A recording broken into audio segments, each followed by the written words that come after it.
देखिए, नामांकन तो हम 17 अक्टूबर को कर दिए और स्वस्थ लोकतंत्र में जनता के रूप में, विकल्प के रूप में जो हमने अपनी आज कार्यालय का उद्घाटन किया है, अपना निजी कार्यालय जहां हम विगत 3 वर्षों से कार्य कर रहे हैं। इसके पहले भी हमारे कार्यालय थे, क्योंकि मैं लगभग 8 वर्षों से यहाँ क्षेत्र में और 2 वर्ष संगठन में काम करते हुए आज बिहार की राजनीति में और छपरा को केंद्र बनाकर आज हम लोगों ने इसका उद्घाटन किया है, ताकि आम जनमानस जो छपरा की जनता जनार्दन है, उसके विषयों को लेकर हम आगे लड़ाई लड़ सके। इसी के लेकर आज इस कार्यालय का उद्घाटन। ऐसा क्या हुआ कि छपरा से भारतीय जनता पार्टी के कार्यकर्ता के रूप में पहले भी काम कर रहे थे, लेकिन ऐसा क्या होता है कि अब छपरा से देखिए, जनता के हित में नामांकन करते हैं, क्योंकि मैं देख रहा था कि आज से 1 सप्ताह पहले जैसे जनता सड़क पे आकर अपनी पीड़ा को बयां कर रही थी, यहाँ पर जिस प्रकार से बारिश हुई और उस बारिश की त्रासदी जितना जनता को झेलना पड़ा, और अनवरत मैं विकास की स्थिति को देख रहा हूँ कि छपरा की जनमानस नेतृत्व विहीन है। छपरा के जनमानस की समस्या के साथ कोई नेतृत्व खड़ा नहीं होता है, और इस बात की पीड़ा छपरा के हर क्षेत्र में। तो मैंने देखा कि चूंकि यह लड़ाई जो मैं पार्टी में सारे चीज़ों पे सर्वे होने के बाद पार्टी की प्रक्रियाओं में जब मैं 1 नंबर पे था, तो किसी यहीं के लोकल नेतृत्व के द्वारा मुझे दबाने के लिए रबर स्टाम्प का उपयोग किया जा रहा है। तो मैं जनता के हित को लेकर, चूंकि 5 साल जनता को झेलना ना पड़े, उसके सामने एक स्वस्थ विकल्प रहे, एक राष्ट्रवादी विकल्प रहे, एक सच्चा सिपाही रहे, ताकि वो डुप्लीकेट सिपाही जनता को समझ में आ जाए। इसी को लेकर मैंने नामांकन किया और मैं अपनी पार्टी से बागी हुआ। निर्दलीय प्रत्याशी के रूप में 118 छपरा विधानसभा की सेवा के लिए राणा यशवंत सिंह आ गया। क्या लग रहा है कि एनडीए गुट में देखा जाए तो 2-3 प्रत्याशी सामने दिखाई दे रहे हैं, कहीं से पार्टी को नुकसान? देखिए, नुकसान जनता का नहीं होना चाहिए, पार्टी का नुकसान होना कोई बहुत बड़ी बात नहीं है। अगर किसी के नुकसान से जनता का नुकसान हो जा रहा है पार्टी का, तो उस पार्टी को अगर छोड़ना पड़े तो छोड़ना चाहिए, क्योंकि जनता सर्वोपरि है। यह लोकतंत्र जनता के लिए है, जनता के हितों के लिए है, जनता के हितों के संरक्षण के लिए और जनता की सेवा के लिए।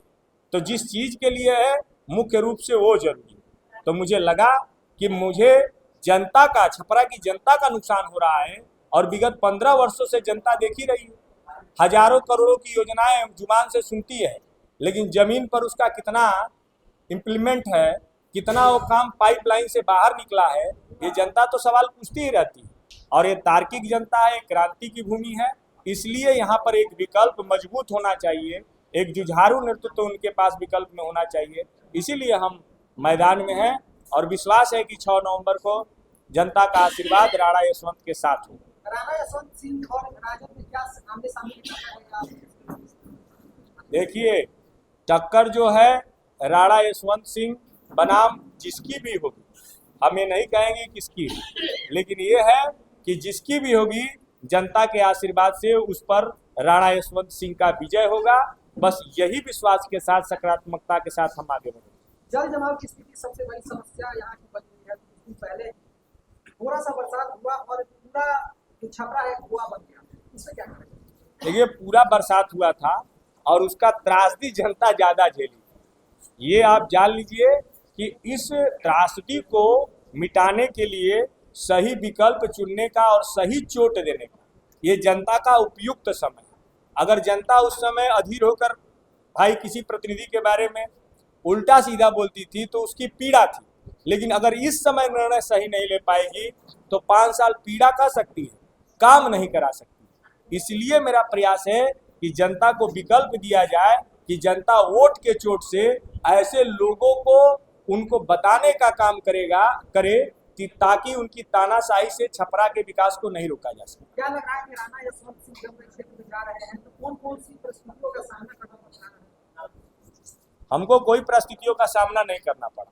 हमको लोग जरूर दबाव डाला कि आप बैठ जाइए, आप पार्टी के हित में बैठ जाइए, और तमाम नेतृत्व हमसे बात किया, लेकिन मैंने ये कहा कि अब चूंकि कमान जो है तीर से निकल चुका, और जब निकल चुका है तो जनता के हित में पीछे आने का सवाल नहीं है। जनता हित सर्वोपरि है और उस लड़ाई को हम आगे बढ़ाएंगे और उसे उस अंजाम तक पहुंचाएंगे जिससे छपरा के जनता को विकास में कहीं अवरोध न मिले।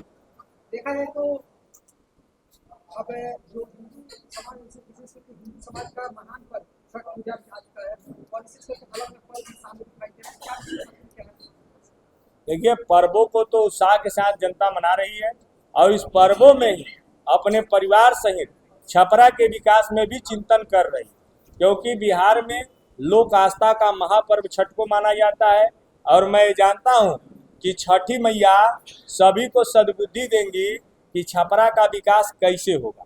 तो छठी मैया की कृपा से निर्णय जनता ऐसी ले कि जो जनता के हित में हो और मुझे विश्वास है कि छठी मैया के आशीर्वाद से हम लोग जरूर जनता का आशीर्वाद प्राप्त करेंगे और यहाँ छपरा विधानसभा का इस बार विधानसभा में नेतृत्व करेंगे।